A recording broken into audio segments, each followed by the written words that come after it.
Dizem por aí que uma imagem vale mais do que 1000 palavras. Se você acabou de chegar nesse canal, meu nome é Jana Viscardi, sou eu mesma, dona e proprietária desse modestíssimo espaço. Sejam todas, todos e todos muito bem-vindas, bem-vindes e bem-vindos. Você pode me encontrar nas diferentes redes sociais, pode patrocinar, apoiar a produção de conteúdo desse canal lá no apoia-se/Jana Viscardi e pode também contribuir com essa produção de conteúdo deixando aqui seu comentário, seu like, não se esqueça do like e também, claro, compartilhando esse vídeo com outras pessoas que porventura não conhecem ainda o meu trabalho. Eu tô aqui hoje para falar um pouco da construção da imagem de um político ou de políticos. E para isso eu vou trazer um exemplo atual, que é um exemplo do presidente da Ucrânia. Acho já importante destacar que ao trazer essa análise, eu não estou ignorando a gravidade do que está acontecendo com a Ucrânia. Isso deveria ser óbvio, mas talvez não seja. É evidente que é muito grave o que está acontecendo na Ucrânia, esse conflito armado, muita gente morrendo. No entanto, eu acho que há uma série de nuances que podem ser analisadas, apontadas, discutidas, o que não invalida a gravidade do que acontece por lá neste momento. Pois muito que bem, feito este disclaimer, vamos ao papo que eu queria bater com vocês hoje. Eu não sei se você sabe, mas eu tenho um curso que está inclusive com inscrições abertas, que se chama Língua, Política e Poder. São 4 encontros em que eu vou falar sobre diferentes questões de língua e que tem a ver justamente com política e poder. Em um desses encontros eu falo sobre a maneira como os políticos se apresentam e a importância da linguagem e também das imagens nessa construção da imagem de um político, dessa persona que vai se consolidando a partir das diferentes ferramentas usadas pelos políticos para construir então aí as suas imagens, E eu estava prestando atenção nas imagens que vêm sendo veiculadas do presidente da Ucrânia. Eu não sei se você percebeu, mas nos últimos dias, com a chegada desse conflito, da guerra, passou-se muito rapidamente a chamar o presidente da Ucrânia de herói. Vários jornais, não só no Brasil, mas fora do Brasil, passaram a colocar o presidente da Ucrânia nesse lugar, porque o país que ele administra está sendo atacado pela Rússia e a maneira corajosa com a qual ele estaria lidando com essa situação faria com que as pessoas o entendessem hoje como um herói. Parte dessa construção tem a ver não só com a forma como ele fala sobre o conflito, evidente, quando ele fala de nós, o povo ucraniano, e chama o povo para si, quando ele convoca as pessoas para irem para as ruas, para lutarem contra a Rússia, dando essa ideia de que não temos recursos, mas somos um povo unido e vamos lutar, unindo esse povo contra uma ameaça e aí colocando essa união nesse lugar de vamos juntos, enfim, fazer aí um coquetel molotov e disparar esses coquetéis molotovs pelas ruas, dentre outros, claro, elementos que fazem parte dessa jornada, digamos assim, de construção dessa imagem em tempos de guerra. Para além desses elementos discursivos, textuais, da produção, digamos assim, do presidente da Ucrânia, a gente tem também um elemento imagético que é muito importante e que me chamou a atenção pela maneira, claro, como esse elemento imagético reverbera na mídia e consolida, então, a construção da imagem dele como um herói. Ele falou para os líderes da União Europeia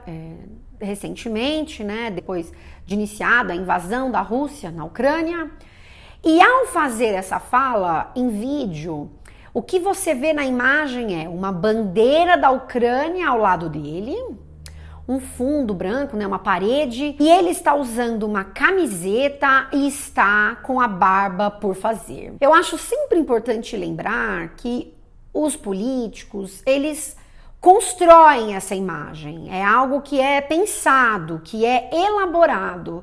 Eu vou falar bastante disso esse ano, não só no meu curso que eu estou oferecendo agora, mas também em vídeos aqui no canal e num especial que eu quero trazer em função das eleições. E isso também não pode ser ignorado em tempos de guerra.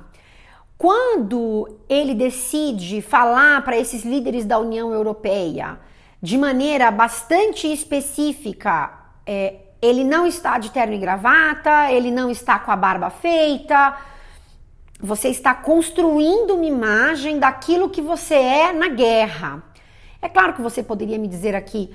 Mas você acha que ele tem tempo de fazer a barba numa situação como essa? Mas a gente não pode ignorar que, embora em tempos de guerra, a gente continua a elaboração de uma imagem.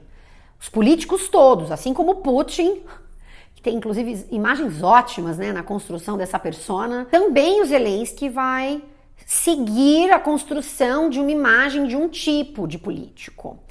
E quando ele se posiciona em frente às câmeras usando uma camiseta com um tom meio verde, eu acho que é, e a barba por fazer, ele inevitavelmente reverbera isso como, olha só essa figura que está tão preocupado com o seu país e está aqui de maneira tão simples diante de nós, apresentando tudo o que está acontecendo. Inclusive foi um discurso que foi muito emocionado, o tradutor chorou, as pessoas bateram palmas. É claro, a gente está falando de guerra.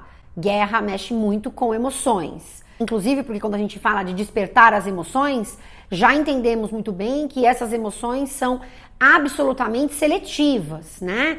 Não nos esqueçamos das falas muito racistas que vêm sendo veiculadas por diferentes veículos de imprensa que se chocam com a guerra na Ucrânia porque, bom, tem lá gente branca de olho azul sendo bombardeada.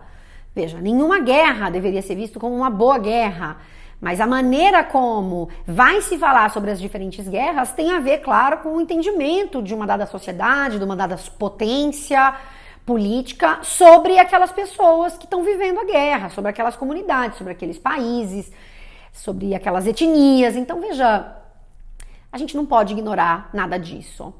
E me chamou a atenção esse elemento porque quando eu comecei a ver as notícias, a gente vê algo, por exemplo, como... Você vai ver aí na tela, o Estadão, em um dado momento, vai dizer assim: líder ucraniano. Antes de a Rússia invadir a Ucrânia, o presidente Zelensky era frequentemente tomado como um comediante que se tornou um político improvável. Mas com a ajuda das redes sociais, ele se tornou o líder que a Ucrânia não sabia que precisava. Vestido com uma camiseta verde de lã do exército, com a barba por fazer e pálido, Zelensky inspirou os ucranianos a lutar por seu país. E os europeus a ver a Ucrânia sob uma luz diferente, como uma vítima de agressão que luta bravamente por independência, liberdade e democracia. Eu acho esse ponto muito importante para mostrar justamente a construção dessa imagem e a resposta direta que a mídia dá para essa construção de uma imagem. Observe, então, que funciona. Chama a atenção das pessoas. O fato de não ter feito a barba, que é uma característica que supostamente é uma característica dos presidentes, de estarem sempre com uma aparência específica, né? A aparência de um presidente, você fala o presidente, tem um jeito de ser esse presidente, né? Além de ser branco e homem, esse presidente, ele mantém a barba feita, o cabelo impecável. Então, quando ele sai desse lugar da barba feita e o cabelo impecável e a vestimenta, terno e gravata, é como se ele se colocasse junto com as pessoas e a mídia vai automaticamente reverberar essa dinâmica, inclusive, como no caso do Estadão, já fazendo essa interpretação de que ele estava pálido e já dizendo, então, ele saiu do político que era visto como, sei lá, um comediante que entrou na política de maneira improvável, como o herói que motiva a sua nação. Então, bem emocionado o jornal, e na verdade não é o único, são muitos que estão operando dentro dessa lógica. Mas veja, esse espaço onde ele grava não deixou de ser montado. Montado em que sentido? De ser um lugar preparado para ele falar para essa nação. Existe uma bandeira da Ucrânia do lado. Essa fala, ela foi planejada, ela foi estruturada para ser feita. Então, ele tem... Essa imagem, ela tem a cara de algo que não foi muito planejado, o cara não teve tempo de fazer a barba, e isso cola muito bem, como a gente já viu aqui, Mas isso é a construção de uma imagem, de como ele se apresenta agora que a guerra está em curso em seu país, de como ele se mostra, de como ele elabora essa figura do nós. Então, ele fazendo parte do nós, que ele usa também bastante, né? O pronome nós. E nós, então, é ele com o povo. E se ele com o povo, então ele passa a fazer uso dessa imagem de alguém que é mesmo do povo, usando lá a sua camiseta e deixando lá a sua barba por fazer. Bem diferente do que faz um presidente regularmente, né? De novo, a gente pode pensar isso como a construção desse lugar de quem eu sou na guerra. E são vários, então, os jornais que vão dizer de comediante a herói nacional e vão trazer um pouco essa imagem de alguém que está se debruçando sobre a guerra e que é corajoso, né? Mas é interessante a gente pensar esse elemento da coragem, tentando entender assim, tá, corajoso, mas ele está colocando a vida de civis que não tem nenhum preparo para uma guerra em risco, porque ele está convidando ou ele está estimulando as pessoas, incentivando as pessoas, talvez incentivar seja o melhor verbo, a participar desse conflito armado, mesmo que não tenham nenhum preparo para isso. Então, e aí a gente poderia se fazer a pergunta, o que se espera de um líder quando uma guerra acontece no seu país, quando o seu país é invadido? A gente poderia fazer essa pergunta. Eu tenho uma resposta para ela? Não tenho. Mas a minha pergunta é mais mesmo uma sugestão de conversa para a gente pensar como a construção dessa imagem vai consolidando uma ideia de quem é essa figura, o quanto as nuances não são mais possíveis, porque se você está dizendo que ele é um herói nacional, qual é a nuance possível desse herói? Você já tirou ele do lugar de comediante, não está falando da afiliação dele a uma lógica, por exemplo, de extrema-direita, nem nada disso, e você o alça ao lugar de herói nacional, né? E o herói de um país, e outros tantos países têm colocado essa mesma narrativa nesse tom, né? O que justamente enfraquece a possibilidade de nuances, de crítica e de entendimento do conflito, né? E de entendimento da guerra, dessa invasão. Então, hoje, como eu tinha visto essas imagens passando, eu decidi trazer para vocês um pouquinho disso, porque eu acho esse um tema bem interessante, bem importante, é grave o que está acontecendo na Ucrânia, mas a gente não pode ignorar que políticos são políticos, então eles vão operar dentro dessa lógica do que é ser um político e como é que se constrói ou se segue construindo uma imagem de si ou transformando uma imagem de si a partir de um conflito em andamento, né? Então, meu beijo para vocês e a gente se vê na próxima.